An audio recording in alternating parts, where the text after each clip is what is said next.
Bismillahirrahmanirrahim. Assalamualaikum warahmatullahi wabarakatuh. Salam sejahtera untuk kita semua. Om Swastiastu, Namo Buddhaya, salam kebajikan, Sampurasun. Rahayu Sagung Dumadi, semoga seluruh makhluk hidup di semesta ini, baik yang kelihatan maupun yang tidak kelihatan, di setiap ruang dan waktu, di semua tingkatan, senantiasa hidup berbahagia. Sekali lagi, semoga kita semua selalu menjadi sumber cinta, sumber sukacita, sumber kedamaian, sumber kebahagiaan bagi semua makhluk dimanapun kita berada. Semoga keberadaan kita di seluruh ruang kehidupan membawa kesejahteraan bagi semua makhluk. Segala puji hanya milik Allah, Tuhan semesta raya, yang senantiasa memenuhi semua kebutuhan makhluknya. Dia hadir bersama kita lebih dekat daripada urat nadi leher kita. Dia mewujud dalam diri kita sebagai energi kehidupan yang senantiasa membuat tubuh kita menjadi berdaya, berwibawa, berfungsi, dan tidak ada dalam tubuh kita tanpa kehadiran Dia. Oleh karena itu, mari kita puji Dia bersama-sama membaca hamdalah. Alhamdulillahi Rabbil Alamin. Para sahabatku, kita akan memasuki part yang ketiga, bagian yang ketiga dari subjudul Kerapuhanku. Dalam episode Ada Apa Dengan Diriku. Jadi episode ini sekali lagi kita sedang bercermin pada diri kita. Kita sedang belajar jujur pada diri kita. Ada apa dengan diriku? Itu pertanyaan mendasar kalau bagi saya adalah pertanyaan yang sangat luar biasa. Makanya saya abadikan pertanyaan saya ini dalam sebuah buku karya tulis saya, judulnya Ada Apa Dengan Diriku. Buku sederhana yang banyak dibaca oleh orang, tetapi banyak juga yang kemudian mereka mengalami perubahan, mengalami kejujuran. Semoga kita pun bisa lebih jujur lagi pada diri kita sendiri. Karena hanya kejujuran pada diri kita sendiri yang akan menolong diri kita. Oleh karena itu mari kita awali ya kajian bagian yang ketiga dari kerapuhanku ini bersama-sama memohon ridho dan berkahnya dengan membaca basmalah. Bismillahirrahmanirrahim. Para sahabatku, saya belajar tentang berpasrah. Kalau dalam bahasanya David Hawkins namanya letting go. Terus terang ya dulu saya tidak mengerti. Karena saya pikir yang namanya berpasrah itu adalah menyerah. Ternyata tidak seperti itu. Jadi letting go itu kan artinya kita justru belajar untuk bisa menerima apapun yang terjadi dalam kehidupan kita, dan kemudian setelah menerima itu segera kita melakukan suatu refleksi kenapa ini terjadi. Lalu kita melakukan aksi yang nyata untuk melakukan suatu perubahan dalam hidup. Dan ternyata yang namanya berpasrah itu bukan menyerah, tetapi berpasrah itu justru melakukan proses perubahan. Tetapi perubahan tidak akan pernah terjadi kalau tidak diawali dengan penerimaan. Sehingga kita tidak pernah merasa diri kita sebagai korban. Seperti yang sudah saya sampaikan bahwa satu-satunya di semesta ini adalah diri kita. Karena kebaikan yang kita lakukan untuk kita, keburukan yang kita lakukan untuk kita, dan tidak ada untuk orang lain. Dan ketika kita sadar bahwa diri kita adalah satu-satunya, dan orang lain tidak ada, maka kita tidak akan pernah merasa diri kita sebagai korban dari orang lain. Toh orang lainnya tidak ada. Berarti semua hal yang terjadi dalam kehidupan kita, tanggung jawab kita. Semua hal yang terjadi dalam kehidupan kita, itu adalah undangan kita sendiri. Nah, sehingga kitalah sebetulnya penentu dari kehidupan kita. Kehidupan kita mau bahagia, kehidupan kita mau menderita, semua tergantung pada diri kita. Dan Allah sendiri, sang keberadaan, hanya merespon apa yang kita mau. Allah itu hanya merespon dan menunggu apa yang kita mau. Karena dia sendiri ya sudah menyerahkan ya semua potensi itu kepada kita. Kita sudah dibekali tubuh yang sempurna, dibekali akal yang luar biasa tanpa batas, diberikan intuisi dalam jiwa kita yang sangat luar biasa, dan potensi itu sudah diberikan pada kita. Maka di Quran dikatakan segala kebutuhanmu sudah aku sediakan dalam dirimu sendiri. Nah, kan sebenarnya tugas kita itu menemukan semua berkah yang Allah berikan kepada kita. Nah, lalu timbul ada pertanyaan ya, kenapa ya kok saya belum bisa menemukan semua berkah yang Allah berikan kepada diri saya? Sehingga saya tidak menemukan yang disebut dengan makna hidup. Jadi boro-boro kita bisa bermakna buat orang lain ya. Buat diri kita sendiri mungkin kita masih kebingungan karena kita belum menemukan potensi itu. Sehingga ada yang namanya personal genius zone. Jadi ada yang disebut dengan zona jenius personal. Sebenarnya setiap manusia itu jenius di bidangnya masing-masing. Cuman sayang kita tidak menemukan itu. Kenapa? Karena kita gagal menjadi diri sendiri. Kita lebih banyak menjadi orang lain. Sehingga kita sering berubah dengan apa kata orang tentang diri kita. Nah, selama kita membiarkan diri kita menjadi orang lain dan kita tidak menjadi diri kita sendiri, maka jangan berharap kita bisa menemukan berkah yang dititipkan Allah ke dalam diri kita. Sehingga berkah itu tidak kita gali, akibatnya kita tidak menemukan keberkahan hidup. Otomatis kebermaknaan hidup kita pun tidak akan pernah bisa kita temui. Barangkali itu prolog saya di part yang ketiga dari kerapuhanku. Dan saya akan lanjutkan lagi ya tentang ciri orang yang beriman yang disampaikan di dalam Quran surah Al-Mu'minun. Nanti akan banyak para sahabat yang ingin saya sampaikan ya. Dan itu terus terang bagi saya itu sangat menampar diri saya. Karena bagaimana saya bisa mengatakan diri saya sebagai orang beriman kalau saya tidak memiliki ciri-ciri itu. Sehingga kan ada tanggung jawab ya. Setiap nama itu pasti memiliki ciri. Dan nama itu akan hilang kalau cirinya tidak ada. Ya, saya sering umpamakan terasi saja disebut terasi kalau ada baunya. Kalau sudah tidak ada baunya kan mungkin hilang cirinya, kan hilang juga namanya.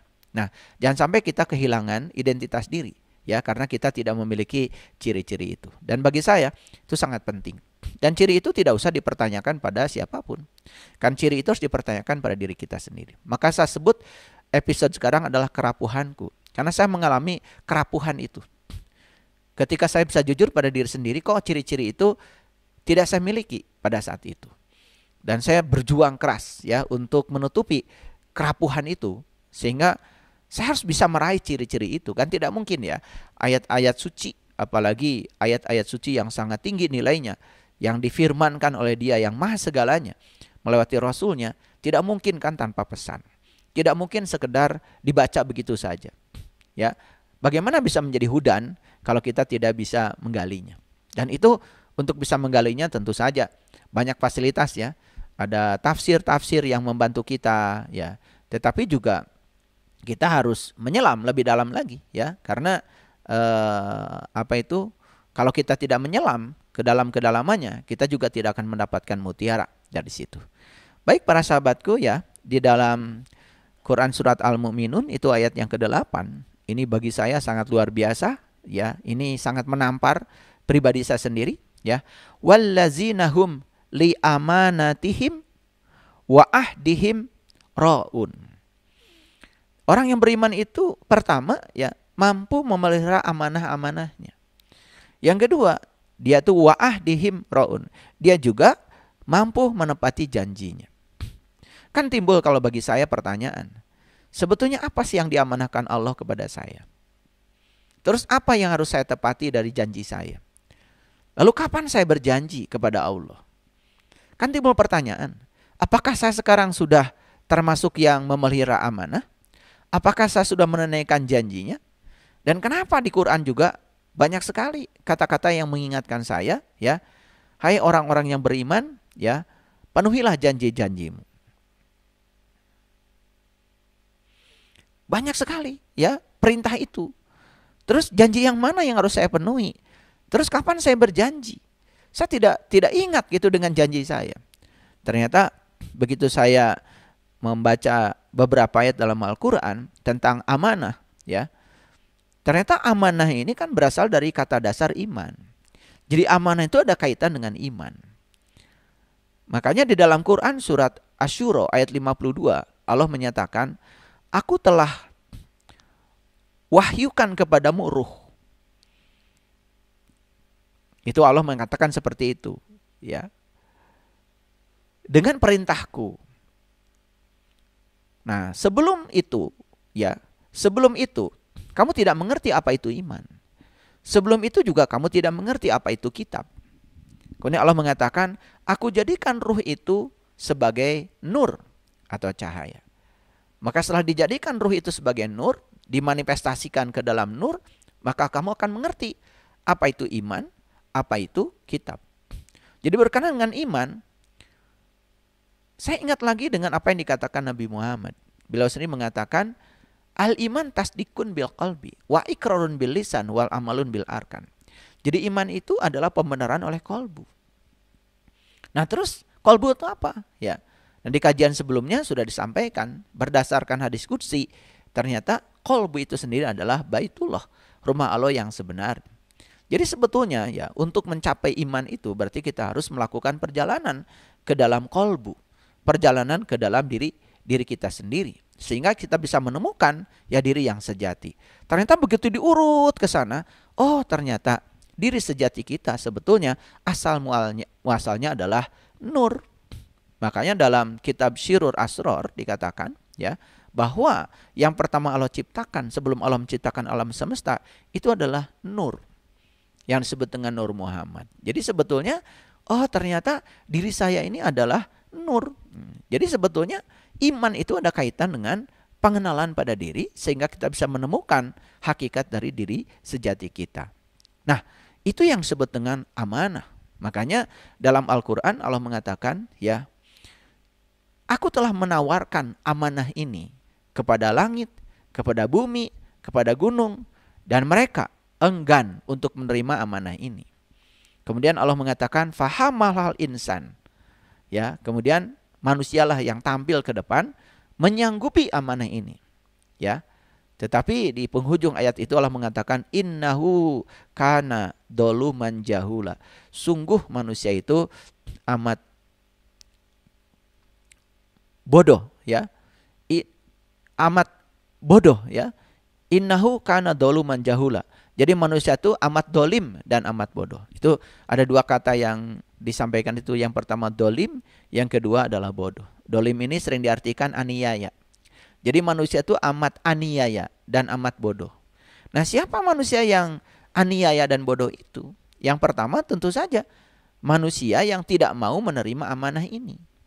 Yang kedua, lebih aniaya dan bodoh lagi, manusia yang sudah menerima amanah ini, tapi kemudian dia menyia-nyiakan amanah. Makanya di ayat ini yang namanya orang beriman itu adalah orang yang memelihara amanah. Ini kan harus dipertanyakan, amanah itu apa? Nah, sebagai orang yang beriman, dia pasti sudah diamanahi sesuatu. Nah, amanah ini apa? Nah, amanahnya sendiri harus kita temukan dulu. Kalau kita belum bisa menemukan amanahnya itu apa, bagaimana kita bisa memelihara amanah? Sama seperti kita, ya, tidak punya apa-apa di rumah, apa yang harus kita pelihara kalau nggak punya apa-apa? Tapi kalau kita punya meja, kita punya kursi, ya, kita punya tanaman di rumah, makanya barangnya kalau sudah ada, baru kita bisa memeliharanya. Jadi sebetulnya amanah ini adalah suatu barang yang dititipkan Allah pada orang yang beriman. Makanya Allah berulang kali mengatakan, hai orang-orang yang beriman, ya, jagalah amanah-amanahku. Jadi orang beriman itu adalah orang yang kepadanya sudah diberikan amanah. Nah, amanahnya harus kita temukan. Apa sih yang diamanahkan Allah kepada kita? Dan bagaimana kita mengkhianati amanah itu? Nah, itu kan timbul suatu kegoncangan kalau bagi diri saya, ya. kalau kita mau belajar mempertanyakan itu, kan timbul yang namanya kegoncangan. Pertanyaan mendasarnya adalah, apa sih yang Allah amanahkan kepada saya? Dan amanah itu dari kata dasar apa? Kan dari kata dasar iman. Iman itu apa kan sebetulnya? Ya. Nah, itu kan kalau dipertanyakan akan timbul suatu pencarian. Timbul lagi yang namanya kebangkitan. Kalau kita bisa menghancurkan kemalasan kita, maka kita akan mengalami kebangkitan. Oleh itu maka kebangkitan harus dimulai dengan proses menghancurkan sesuatu. Nah, yang pertama amanah, yang kedua wa ahdihim raun. Dia juga ya menepati janjinya. Terus janji apa sebetulnya? Kan saya bertanya juga pada diri saya pernah berjanji apa ya kepada Allah? Ternyata itu diabadikan di dalam Quran surat Al-A'raf. Ya. Di situ dikatakan, "Alastu birabbikum?" Apakah aku ini Tuhanmu? Ya. Dan saat itu diri-diri kita itu di hadapan Allah mengatakan, "Qalu bala syahidna." Ya, aku menyaksikan, aku bersaksi. Dan itu pernah kita ungkapkan janji itu. Lalu kan timbul pertanyaan sekarang, kalau saya pernah menyaksikan, kenapa saya sekarang tidak bisa ingat kepada apa yang disaksikan? Karena akibat dari suatu proses penyaksian itu kan kita bisa mengingat apa yang pernah disaksikan itu. Nah, sekarang kan timbul pertanyaan lagi. Sejak kapan ya saya melupakan apa yang sudah saya saksikan? Dan bagaimana caranya supaya saya bisa menyaksikan kembali, sehingga saya bisa menepati janji saya. Nah, itu dalam pengertian hakikat. Dalam pengertian sehari-hari tentu saja janji ini manifestasinya juga sangat banyak. Dan orang-orang yang mudah berjanji kan biasanya mudah juga untuk mengkhianati janjinya. Makanya hati-hati ketika kita berjanji. Ya, berjanji kan banyak dimensi dalam kehidupan. Misalnya kita meminjam uang, berjanji mau mengembalikan tanggal berapa. Kan itu harus disiplin. Karena bagi saya ya, kehidupan sehari-hari ini adalah gambaran dari ya kualitas rohaniah kita. Karena orang-orang yang kualitas rohaniahnya sudah tinggi, tentu saja dia tidak mau ya, sekalipun hanya berjanji urusan-urusan yang kecil, yang sepele. Dia tidak mau melanggar janjinya. Karena apa? Ketika seseorang itu menepati janjinya kepada Allah, pasti juga akan menepati janjinya pada manusia. Sehingga tidak merusak hubungan itu. Nah, banyak sekali ya di antara kita, termasuk diri saya, ya pernah mengalami satu situasi di mana saya tidak mengerti apa sih sesungguhnya yang diamanahkan Allah pada saya. Kemudian apa sih janji saya kepada Allah? Perasaan saya nggak pernah berjanji kan gitu. Dan kemudian ketika saya coba menapakuri perjalanan hidup saya mencoba meniti ke dalam, ternyata saya menemukan, saya ternyata pernah diberikan amanah. Dan amanah ini pernah ditawarkan kepada langit, kepada bumi, kepada gunung, dan mereka enggan untuk menerimanya. Dan ternyata yang tampil bersedia untuk menerima amanah ini adalah manusia. Nah, di dalam Al-Quran dikatakan inna aradnal amanah ta'ala samawati wal arwal jibal. Kan seperti itu. Jadi amanah itu pernah ditawarkan pada langit, pada bumi, pada gunung. Dan mereka enggan untuk menerima. Nah, kenapa mereka enggan untuk menerimanya? Dan kenapa manusia sanggup untuk menerimanya? Barangkali ini kan soal potensi. Karena mereka itu ya tidak mau menerima amanah yang diberikan Allah. Karena mereka kan tidak punya potensi untuk menerima amanah itu. Tidak punya kapasitas. Dan manusia itu punya kapasitas untuk bisa menerima amanah ini. Nah, kan pertanyaannya, kenapa kita yang punya kapasitas ini kok setelah menerima amanah kita tidak melihara amanah itu? Nah, kemudian selanjutnya ya tentang wa'ahdihim, janji. Dan kenapa ya kita kok tidak menepati janji? Jadi banyak sekali mohon maaf ya orang yang mengaku dirinya beriman tetapi dalam keseharian saja ya boro-boro dalam aspek spiritual, dalam aspek jasmani aja, aspek material. Banyak sekali ya, begitu mudah berjanji, begitu mudah kemudian mengingkari janji gitu. Dan itu kan sebenarnya gambaran tentang kepribadian kita ya. Kemudian di ayat selanjutnya, ya ini lebih mengejutkan lagi bagi saya. Allah mengatakan, walladzina hum ala sholawatihim yuhafidun. Dan orang-orang yang bisa menjaga sholatnya, memelihara sholatnya, Berarti kan menjaga dan memelihara sholat itu apa artinya? Kan sholat itu jelas, bagi umat Islam kan ada 5 waktu, ya. Ada waktu subuh, zuhur, asar, maghrib, isya, itu kita sudah tahu, ya. Nah, sementara di ayat ini dikatakan walladzina hum ala sholawatihim yuhafidun, memelihara sholatnya. Kan timbul pertanyaan lagi, bagaimana cara saya memelihara sholat? Berarti kan sholat itu ya tidak bergantung lagi kepada waktu. Ya, hakikatnya seperti itu. Jadi artinya kan bagaimana kita bisa sholat sepanjang waktu. Yang dalam Al-Quran disebut sholat doim. Sholat sepanjang waktu. Sedangkan inti sarinya sholat itu kan adalah mengingat kepada Allah. Jadi sholat sepanjang waktu itu artinya dia bisa mengingat Allah sepanjang waktu. Kan timbul pertanyaan lagi, bagaimana saya bisa mengingat Allah sepanjang waktu? Makanya orang yang bisa mengingat Allah sepanjang waktu sampai diberi gelar ulul albab. Ulil albab. Alladzina yazkuruna Allaha qiyaman wa qu'udan wa ala junubihim. Ulul albab itu orang yang bisa mengingat Allah dalam keadaan berdiri, duduk dan berbaring. Berarti di setiap aktivitas dia bisa ingat. Nah, pernah timbul pertanyaan yang luar biasa bagi diri saya. Terus terang, saat itu saya sampai menangis dalam batin saya. Bagaimana ya saya bisa merasakan itu? Sehingga ayat demi ayat yang disampaikan Allah itu terjadi pada diri saya. Bukan sekedar informasi yang datang di otak saya. Tapi bagaimana saya bisa mengalami itu semua? Terus terang para sahabat, saya mengalami situasi seperti itu. Saya yang namanya menangis itu, ya sudah luar biasa.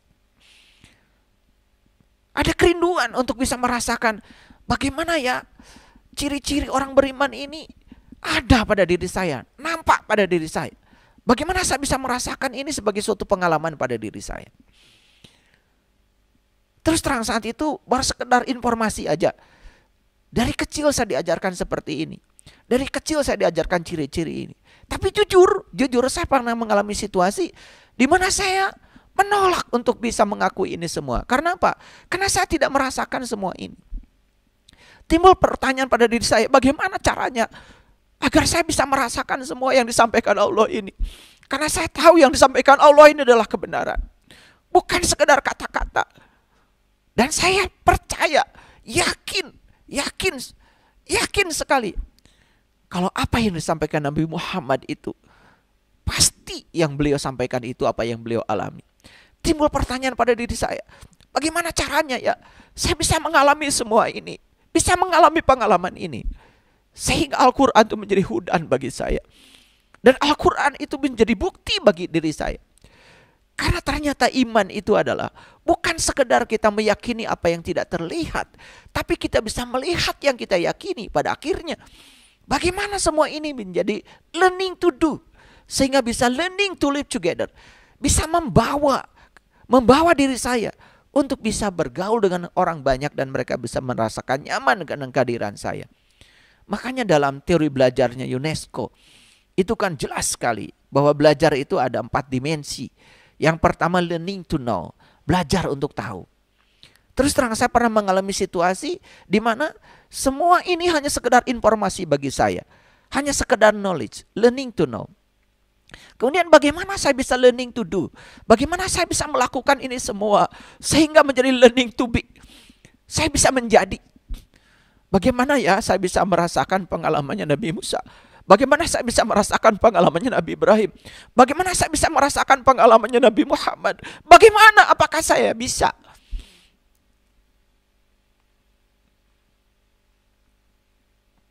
Sehingga itu menjadi suatu watak dalam diri saya yang akan membawa saya kepada learning to live together. Karena hidup itu adalah bagaimana kita bisa hidup bersama dengan semua makhluk, dan keberadaan kita saat kita hidup bersama dengan semua makhluk itu memberikan manfaat yang sebesar-besarnya buat mereka. Sehingga kehadiran kita menenangkan, menenteramkan, menjadi sumber cinta, sumber sukacita bagi semua makhluk. Bukan malah justru menjadi sumber keonaran bagi semua makhluk. Para sahabat, ini pertanyaan-pertanyaan yang perlu dijawab. Dan ini pertanyaan-pertanyaan yang pernah timbul pada diri saya. Sehingga saya rangkum semua pertanyaan ini menjadi, ada apa dengan diri saya? Ada apa dengan diriku? Wallazina hum ala sholawatihim yuhafidun. Orang yang beriman itu ternyata memelihara sholatnya. Artinya, sholat itu dibawa ke dalam kehidupan. Bukan sekedar kita melakukan gerakan-gerakan itu. Dan gerakan-gerakan itu dibawa ke dalam kehidupan. Ketika sholat, kita mengatakan Allahu Akbar. Allahu Akbar itu harus dibawa ke dalam kehidupan. Allah yang maha besar. Kalau kita masih merasa diri kita paling berjasa, kalau merasa diri kita paling hebat, merasa diri kita paling segalanya, sehingga kita ini seperti berhak untuk menjustifikasi orang lain, menilai orang lain, berarti kita sudah mencuri akbarnya Allah ke dalam kehidupan kita. Lalu timbul pertanyaan pada diri saya, kenapa ya saya tidak bisa memelihara sholat saya? Sehingga pada saat itu sholat saya yang terbatas oleh waktu. Pada waktunya sholat saya sholat, tapi di luar itu karakter dari sholat itu tidak muncul dalam diri saya. Allahu Akbar. Kemudian setelah Allahu Akbar apa yang kita lakukan? Allahu Akbar kabira. Wa subhanallahi bukratan wa asila.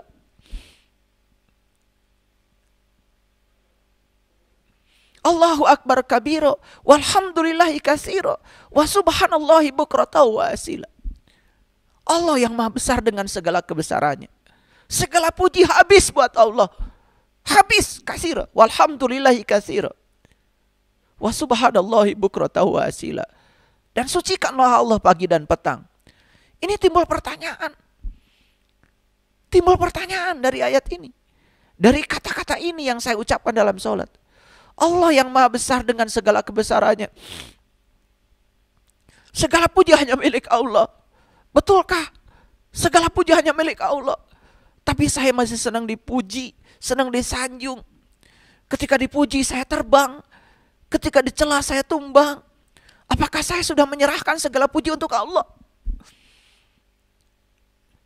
Wa subhanallahi bukratan wa asila. Dan sucikanlah Allah pagi dan petang. Kenapa pagi dan petang? Apa sesungguhnya isyarat dari pagi dan petang? Dan kenapa doa ini diajarkan oleh para leluhur kita? Kenapa menyucikan Allah pagi dan petang? Ternyata pagi itu adalah pertemuan antara malam dengan siang. Petang itu adalah pertemuan antara siang dan malam. Artinya apa?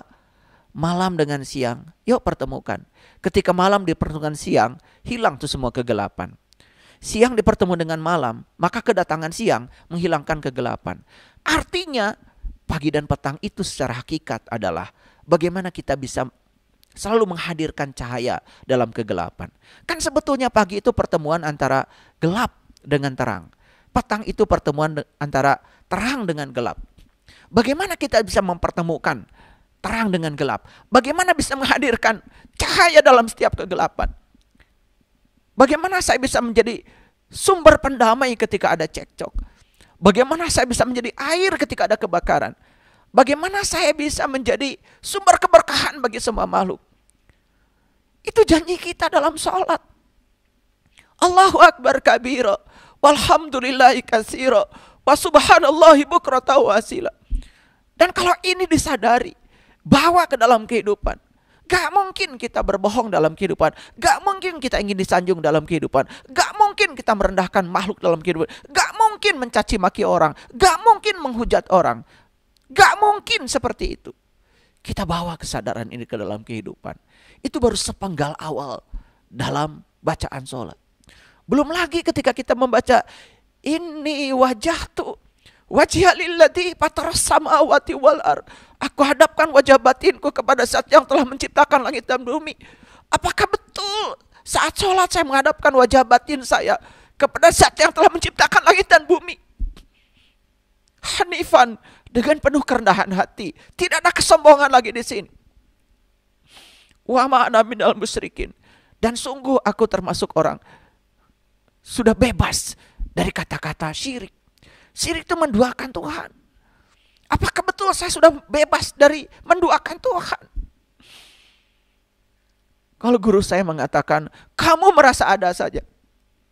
kamu sudah syirik kepada Allah. Wah, saya terkejut. Merasa ada saja. Berarti kita belum mengalami la ilaha illallah. Merasa ada saja. Itu sudah syirik kalau kata guru saya. Bagaimana kita bisa melebur dan merasakan penyatuan dengan dia setiap saat? Bagaimana supaya itu dibawa ke dalam kehidupan saya? Makanya saya tidak heran, mohon maaf para sahabat. Waktunya sholat, kita sholat. Tapi di luar itu kita masih menghujat orang, masih memaki orang, masih dendam, masih benci, masih tidak siap menerima semua orang apa adanya. Apa yang terjadi pada diriku? Ada apa dengan diriku? Ini adalah kerapuhan saya yang pernah saya alami. Itu baru baca penggalan dari doa iftitah saja bagi saya sudah, waduh, itu tanggung jawabnya dari kata-kata itu luar biasa. Belum lagi setelah kita baca inni wajhatu wajhalilladzi fataras samawati wal ard hanifan wa ma ana minal musyrikin. Inna sholati wa nusuki wa mahyaya wa mamati lillahi rabbil alamin la syarikalah wa bidzalika umirtu wa ana awwalul muslimin. Belum lagi kata-kata itu. Waduh, saya pernah mengalami kerapuhan. Saya tidak sanggup mengatakan kata-kata itu. Berat bagi saya. Kalau cuma mengatakan, tentu saya sangat mudah. Tapi bagaimana kata-kata ini dipertanggungjawabkan? Karena menurut ayat di dalam Quran surat Al-Mu'minun, itu janji. Itu janji saya pada diri saya sendiri. Bagaimana saya bisa menepati janji itu? Walladzina hum li amanatihim wa ahdihim ra'un. Bagaimana saya bisa menepati janji itu? Inna sholati, itu janji. Wa nusuki wa mahyaya wa mamati lillahi rabbil alamin. Sesungguhnya salatku, ibadahku, hidupku, matiku lillahi rabbil alamin. Semua adalah untuk Allah. Tetapi saya juga pada saat itu masih sholat untuk pahala. Karena saya ingin surga. Takut pada neraka. Apa iya itu untuk Allah? Harusnya saya harus terbebas dari itu. Seperti yang dikatakan oleh Rabi'ah al-Adawiyah. Kalau ibadahku hanya untuk surga, berikanlah surga itu kepada yang lain. Kalau ibadahku karena aku takut neraka, bengkakkan tubuhku biar aku sayang masuk neraka itu. Tetapi satu ya Allah, jangan pernah kau halangi agar aku bisa menatap kemuliaan wajah. Itu yang dikatakan oleh Rabi'ah al-Adawiyah. Perempuan suci, perempuan sufi yang kita kenal dalam sejarah para aulia. Para sahabat, itu baru sepenggal dari doa iftitah kita, janji kita. Bagaimana janji itu dibawa ke dalam kehidupan? Karena menurut Quran surat Al-Mu'min, walladzina hum ala sholawatihim yuhafidun. Orang-orang yang beriman itu memelihara sholatnya. Jadi sholatnya itu sudah tidak dibatasi oleh waktu lagi. Sholatnya sepanjang waktu. Waktunya sholat, dia melaksanakan sholat. Di luar itu, dia membawa nilai-nilai sholat ke dalam kehidupan. Itu adalah janji kita ketika kita sholat. Semoga kerapuhan yang pernah saya alami bisa menimbulkan suatu motivasi bagi para sahabat semua untuk melakukan proses pencarian. Sehingga kita bisa menemukan bagaimana caranya supaya ciri-ciri orang beriman yang dikatakan di surat Al-Mu'minun itu menjadi kenyataan di dalam diri kita. Terima kasih. Assalamualaikum warahmatullahi wabarakatuh.